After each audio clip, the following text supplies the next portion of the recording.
to the main event. Tonight, we have the debut of Fares, the Egyptian African fighter.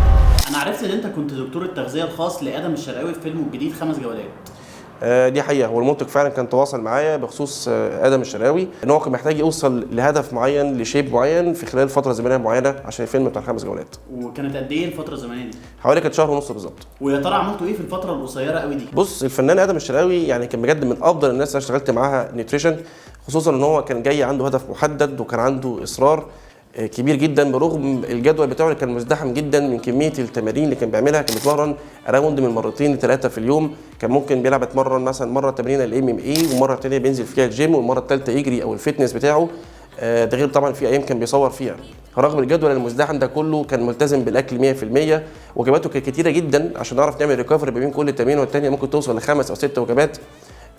ورغم الازدحام ده كله كان بيقدر يوزن الاكل بتاعه كله، كل وجبه توزن بالجرام من البروتين والنشويات بتاعته والدهون والريكفري سيشنز بتاعته اللي كان بيعملها.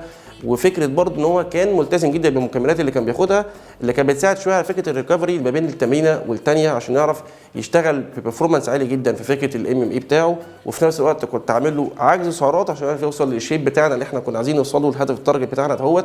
وفي نفس الوقت عشان ما يبقاش مثلا مهبط او تعبان او مش مركز في التصوير بتاعه على مدار فتره الشهر ونص بتاعتنا ديت.